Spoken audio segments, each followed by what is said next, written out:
अस्सलाम वालेकुम। इस वीडियो में हम डिस्कस करेंगे Kramers rule. So basically Kramers rule हमारे पास या क्रामर्स मेथड हमारे पास एक मेथड होता है या रूल होता है कह सकते हैं, जो कि सिस्टम ऑफ लीनियर इक्वेशंस जिसके थ्रू हम सॉल्व करते हैं।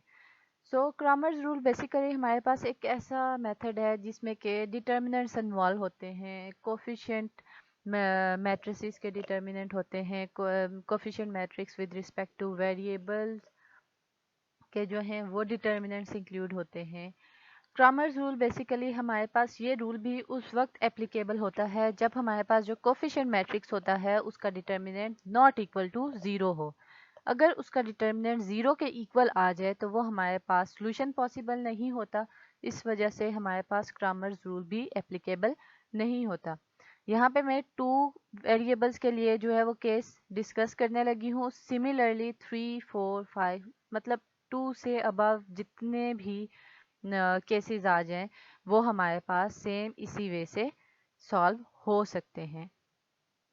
अगर हमारे पास सिस्टम ऑफ लीनियर इक्वेशंस हैं जिनमें के टू वेरिएबल्स इन्वॉल्व हैं और टू इक्वेशंस इन्वॉल्व हैं, बेसिकली ये रूल भी हमारे पास स्क्वायर मैट्रिक्स पे ही एप्लीकेबल है। मतलब number of unknown variables and number of equations equal होनी चाहिए, तो तब हमारे पास ये एप्लीकेबल होता है। अगर number of unknown variables and number of equations ये अगर इक्वल ना हो तो तब हमारे पास क्रामर्स रूल एप्लीकेबल नहीं होता, क्योंकि हमारे पास जब हम बात करते हैं डिटर्मिनेंट की तो डिटर्मिनेंट ही हमारे पास स्क्वायर मैट्रिक्स के अलावा हम किसी और मैट्रिक्स का डिटर्मिनेंट फाइंड नहीं कर सकते, वो पॉसिबल नहीं होता। सो अगर हमारे पास सिस्टम ऑफ लीनियर इक्वेशंस हैं, मींस दो इक्वेशंस हैं, क्योंकि हम टू वेरिएबल्स केस हम डिस्कस कर रहे हैं, तो हमारे पास वो अगर फॉर एग्जांपल हमारे पास a x plus b y is equal to s and c x plus d y is equal to t हो, हमारे पास ये इक्वेशंस गिवन हो, तो जब हम उसे मैट्रिक्स फॉर्म में लिखते हैं, मतलब जैसे हमने मैट्रिक्स इन्वर्जन मेथड पढ़ा था, तो हमारे पास a x is equal to b हमने सबसे पहले लिखा था, क्योंकि बेसिकली ये हमारे पास a x is equal to b जो है ये हमारे पास यही इक्वेशंस को ही डिनोट करता है, जिसमें कि ए हमारे पास कोफिशिएंट मैट्रिक्स होता है, एक्स हमारे पास वेरिएबल मैट्रिक्स होता है एंड बी हमारे पास कांस्टेंट मैट्रिक्स होता है। तो जब हम इन इक्वेशंस के through a x and be in matrices को अगर हम फाइंड करें, हम देखें तो हमारे पास एक कोफिशिएंट मैट्रिक्स है जिसमें के फर्स्ट कॉलम एक्स के कोफिशिएंट्स हैं एंड सेकंड कॉलम वाई के कोफिशिएंट्स हैं, और फर्स्ट रो मतलब first equation, second row second equation, इस तरह से हमारे पास वैल्यूज हैं कोफिशिएंट्स की।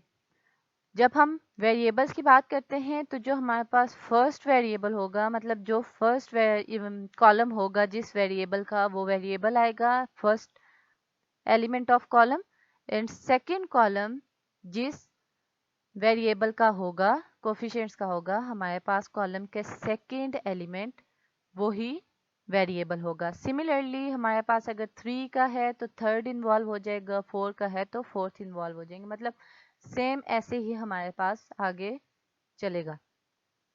और बी हमारे पास क्या है, कांस्टेंट, मतलब वेरिएबल्स वाली टर्म के अलावा जो हमारे पास कांस्टेंट टर्म्स आती हैं वो हमारे पास जो है बी मैट्रिक्स में आ जाएगा। अब जब हम क्रैमर्स रूल की बात करते हैं तो क्रैमर्स रूल बेसिकली हमारे पास coefficient matrix with respect to variables involve होते हैं क्रैमर्स रूल में।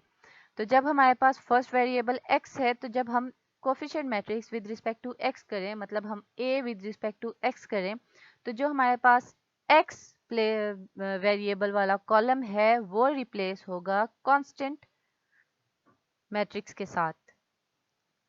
और जब हम a y मतलब coefficient matrix with respect to y की बात करते हैं, तो जो हमारे पास y एलिमेंट वेरिएबल के कोफिशिएंट्स का जो हमारे पास कॉलम होगा वो रिप्लेस होता है कांस्टेंट मैट्रिक्स के साथ। कांस्टेंट्स के जो मैट्रिक्स बनता है हमारे पास मैट्रिक्स b उसके साथ।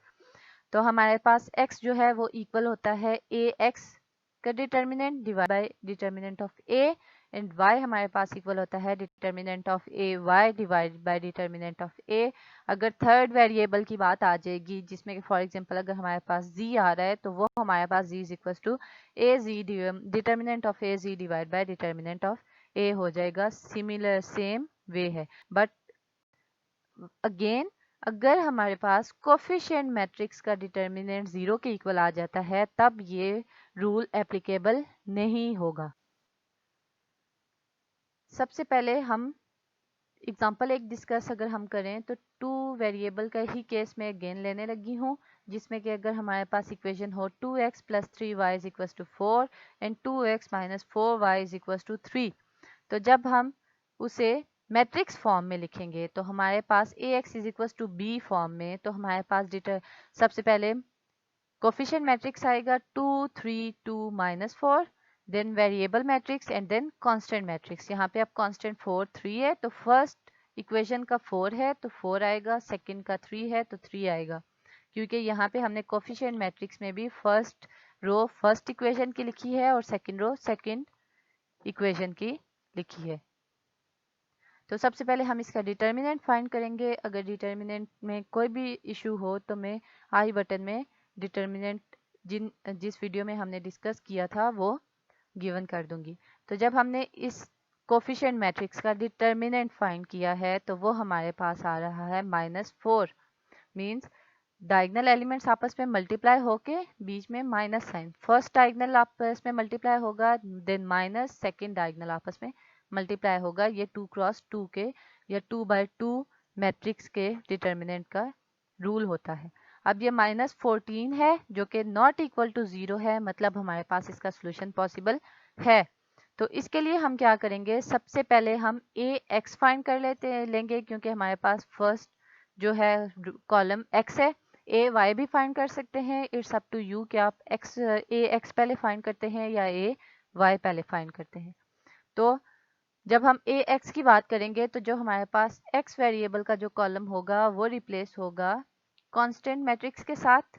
तो हमारे पास क्या आ जाएगा 4 3 3 -4, और ये हमारे पास इसका जब डिटर्मिनेंट फाइंड करेंगे तो वो हमारे पास -25 आ जाएगा।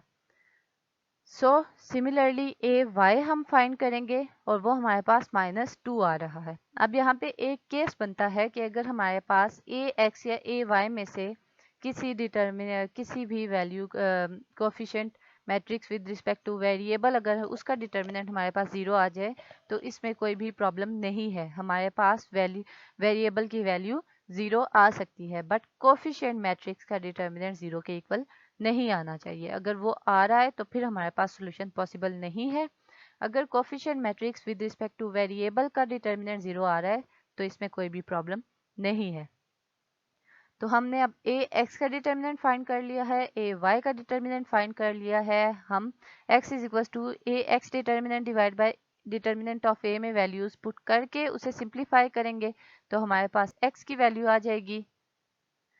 और जब हम y is equal to determinant of a y divided by determinant of a में वैल्यूज पुट करेंगे, तो हमारे पास y की वैल्यू आ जाएगी।